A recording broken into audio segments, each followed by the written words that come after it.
married in Africa. This is where we live.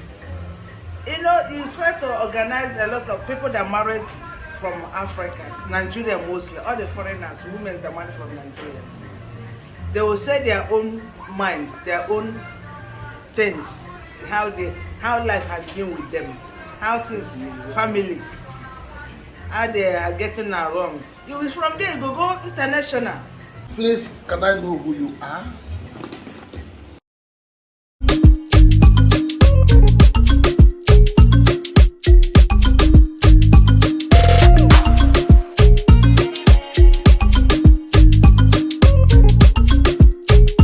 Just like Lala Oprah, what do you call her? Oprah Winfrey. Oprah Winfrey for today.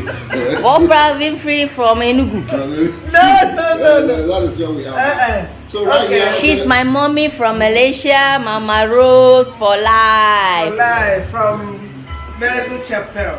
Yes. That's not Miracle Chapel. We went to the ministry. We went to the evangelism, separate left and right before they started Miracle Chapel.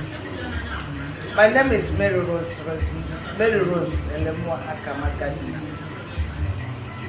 I'm from Anambra, based in Enugu State. I married outside of Nigeria, but fortunately I lost my husband. I have one son who's living outside. I lived in Malaysia for almost 10 years, and they deported me, came back here in Nigeria. They said there's no place like home. Thank God I came back home. Because I'm no more running around for immigration and police. And the people that I met in Malaysia, the widest, in fact my eyes get knowledge and wisdom. The widest my eyes. I see things, I learn things. If I hadn't traveled, I don't think I would have known that. Apart from my husband's area I traveled. Apart from that, my husband's area I traveled, which is one side. But I went on my own, communicate with a lot of people, so I see things from my own eyes, which I'm very grateful to God.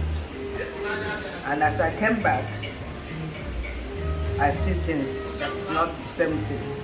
Where you are, where you were born from. I learned a lot of things from many different people, mostly outside of Nigeria and inside of Nigeria.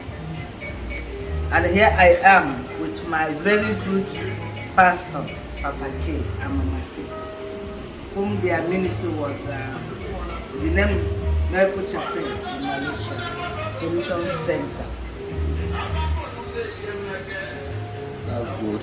That's good. It's a very good thing to be with you today. And there's something you said that caught my attention. Though I knew before now that your late husband wasn't a Nigerian. Your late husband was a British. Yes, sir. It caught my attention in the sense that I becoming more interested in intermarriage relationship. Because as you know, my wife is a Malaysian, I'm a Nigerian. So I want you to tell us how it was marrying a British, having sons for a British, and I don't mean to remind you of the past, but I just want the viewers out there to get to learn one or two things that has to do with intermarriage. Thank you, Pastor. Marrying with outsiders was really great, blessed, and very peaceful. I really enjoyed that marriage. The marriage was nice. I didn't regret any single day that I married outsiders. But as God may have it, they said for better for worse, to get you us apart, which we left. So I didn't regret anything. In fact, if I come back to the next war, I told my late husband, if I happen to come back to the next war, I will also be married him. Wow. That is very, very interesting. I love that. I love that. You see, I have seen a lot of people that married foreigners, and then at the end of it, they regret getting involved in the relationship. I ask myself why, because I see no reason why I will regret my marriage.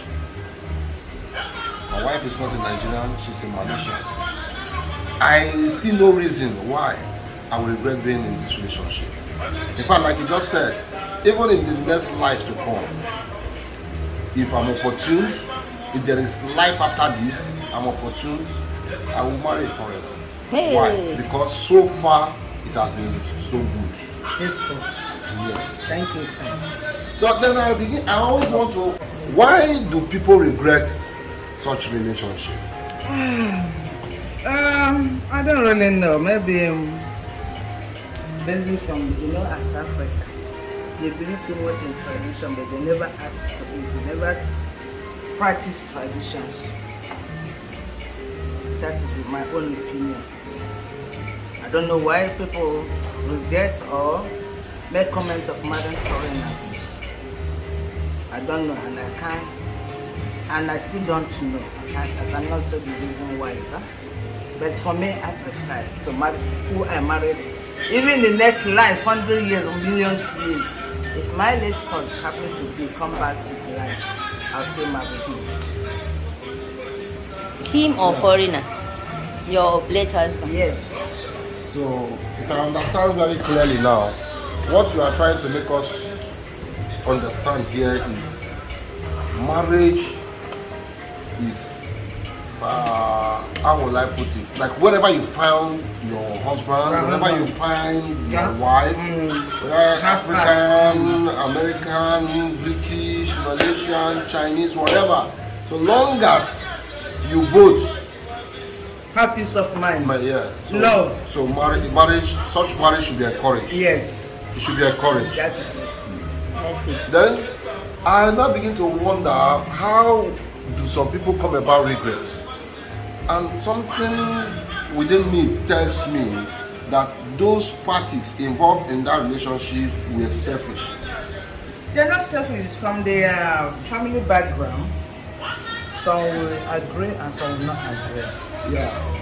Family background, that means they are selfish. When I'm selfish, that is why when I want to put my family background into consideration in deciding my own future. No, Pastor. This is 21st Century. century. A lot of things have changed. You cannot put your family's background to your own self. You have seen. You have learned and seen. You have also got knowledge. What is good or what is bad. So it is up to you if you agree to follow your ancestors. If you disagree not to follow your ancestors. Yeah, that is what I'm saying. That the reason why people regret relationship, regret getting into a foreign marriage or marriage with a foreigner, not even, and whoever you marry, whether Nigerian or non-Nigerian, the only reason why a person will regret being in such relationship is his or her selfish interest. Exactly. Exactly. And the marriage also goes into prayers. Before you marry whoever it is, whether foreign or whether Africa, whether whoever, put into prayers. Prayers, and it must be selfless. It must be exactly. It must be selfless. Exactly. There shouldn't be hidden agenda. Exactly. There shouldn't be selfish interest. Exactly. Kokoros in Kobos. Like, I'm getting into this relationship because she's beautiful. It's beautiful. I'm getting into the relationship because she's wealthy. I'm getting into this relationship because she's from a good family background. I'm getting into this relationship because she's educated. I'm getting into this relationship because she is religious. When that decides the relationship, I believe there are bound to be misunderstanding in the long run. By who? By the person. The person that is putting self, whether the male or the female. Whosoever that is putting selfish interest forward. In the long run, I believe there may be crack in the relationship. Yes. So, in conclusion, before I say what I want to tell, I don't know if you still have any other thing that you want to. No, sir. Okay. In conclusion, I think the best parameter to use to measure relationship should be the purpose for that relationship. The purpose of that relationship. The purpose of that relationship, I think, should be understanding, knowing yourself, know where you're going and know where you're coming. From my own way of understanding, that is my own opinion. Never mind of what people say, what people think. Just know yourself. Know where you're going, know where you're coming. I think I should say, it's too much of pleasing outsiders. I think I should please myself more nowadays than pleasing outsiders. My happiness, my family also happiness. Those who agree, both those who do not agree, I can still talk to them. Let them see the inner inside me, what I have, what I feel, and let them try understand. Yes, definitely.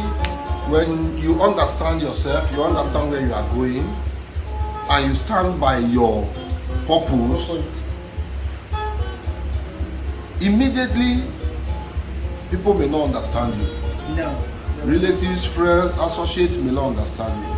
But in the long run, as you persist on your purpose, and your purpose is for good, as you persist, definitely you will begin to understand and to blend into your decision or into your understanding of who you are.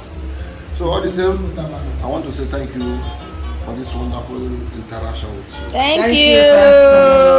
Thank you very much. It's really good to meet you after some years. Yes. It has been a while now, for almost 3 years or that. So it's good to meet you once again. And also, forgive my manners.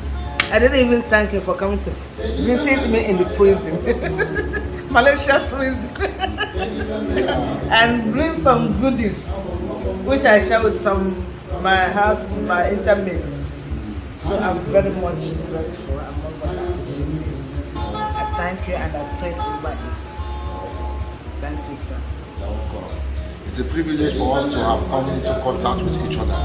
And that privilege was given to us by God Almighty. And then we understand that God doeth nothing without a purpose. And that purpose, as we can see today, is beginning to unfold after many years. After many years. Yes. And that purpose, today now we are in Enugu. Yeah. I'm not from Enugu, I'm from Delta State.